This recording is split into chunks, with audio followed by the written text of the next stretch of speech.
Religion and war, two concepts that have been around as long as recorded history, and then some. These two primal human concepts have collided a multitude of times throughout our existence as a species. There have been many wars fought over religion. However, there has only ever been one in which divine entities of a religion fought over a war.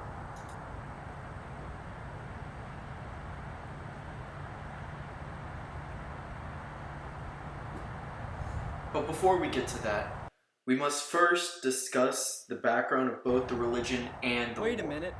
I thought this ninth grade English project was supposed to be about me and my character progression from a religious point of view. Said the protagonist, who was sidelined for most of his own story. As I was saying, our story starts at the very beginning. Okay, way too far back. Ah yes, the inception of Western civilization, ancient Greece. Ancient Greek religion, like most ancient religions, is sparse when it comes to any form of scripture or even a concrete set of ideas. Instead, ancient religions were mostly formed through oral tradition. This allowed for the religion and its beliefs to slowly change over time.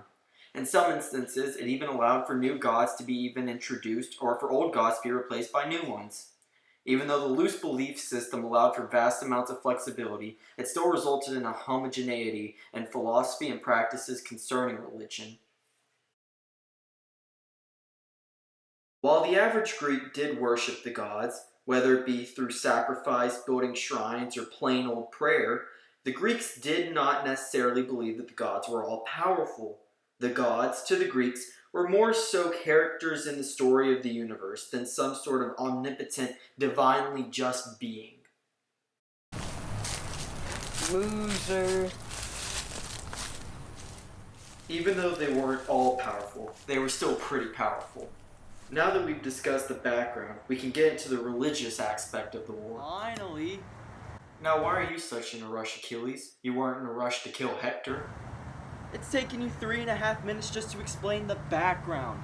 I mean, who doesn't have a basic understanding of Greek mythology? Everyone's read Percy Jackson. Well, it is important to Familiarize. You're boring them half to sleep. That's not true. Zeus, are you crying, disembodied voice? Allergies.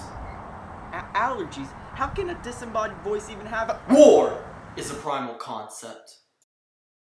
War has existed in every human civilization that has ever existed. War is very similar to religion in that way, so it is inevitable that both concepts would collide. All Greek warfare was religious in some form or another. Like most aspects of ancient Greek life, it was expected to give sacrifice to the gods before any major action, and it was also expected to give sacrifices following any sort of success, to show gratitude. Mom! Yeah, Make me a hero now! I don't know, sweetie. Mommy's very busy. But I want to be a hero now! Fine, I'll talk to Zeus. Look, Achilles, Patroclus is dead. Oh, why did Patroclus have to die? He was the best man and or lover, depending on the source, a man could have. Oh, what does it even mean to have glory when your best friend and or lover is dead? Brat. Beyond just mere sacrifice to win favor with the gods, it was also important to honor those who had fallen during combat. Take, for example, what happened after the death of gentle Patroclus.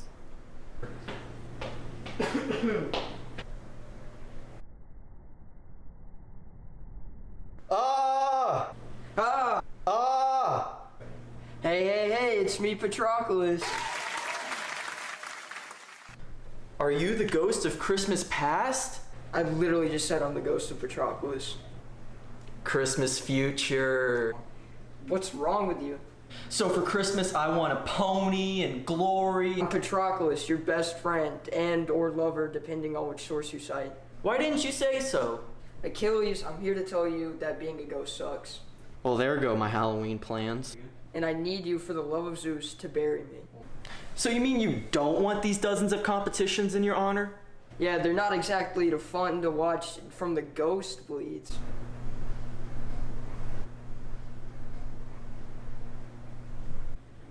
Bazinga!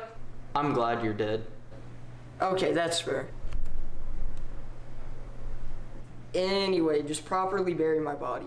Alright, sounds good to me. And leave some room for your body.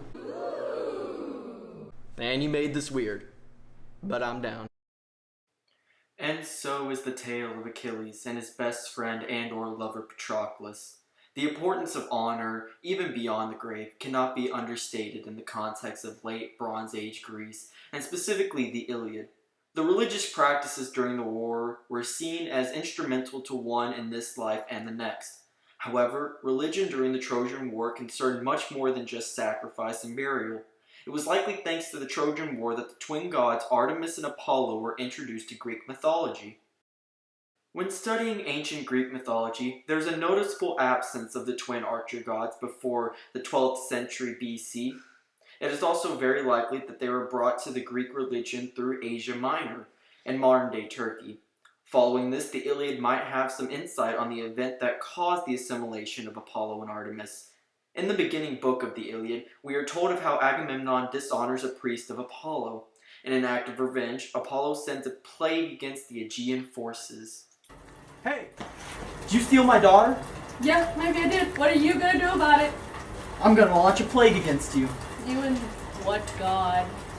Phobos Apollo, of course. Phobos Apollo. Yeah. Apollo, the sun god, twin god to the goddess Artemis, goddess of the hunt. Artemis. Isn't that the one that made me get rid of my kin or whatever over some rabbits or something? Probably, actually. Yeah. Well, I'm not scared of you. Or your little sun god with his sun plague. Who ever heard of a sun plague anyway? Stupid Apollo and his stupid little sun plague. Will you give me back my daughter now? Yeah, sure, whatever. Just make it stop. Apollo! Bet you'll never forget the name Apollo, huh? Or Artemis. Yeah, sure. Me and my men will remember the name Apollo and Artemis, the godly twins, forever. Forever only happened to be until the rise of the Roman Empire and the eventual domination of Christianity. Religion and war are not only two primal human concepts, but they shape the art of storytelling and shape us as a culture. Without understanding these two primal human concepts, we lose who we are as a society. And thus ends the tale of Disembodied voice? You have a body? But how can that be? Achilles, I didn't want to have to tell you in this way. This can't be real. How am I to trust you? because Achilles, I'm you. Impossible. Not only am I you, Achilles, but I'm everything you've ever known. This video is me, and I am one with the video. What the Zeus is a video? Why? It's the format of our 9th grade English project. Whoa, deja vu, man. You and me, Achilles, we're the same. So let us not delay in finishing what we started.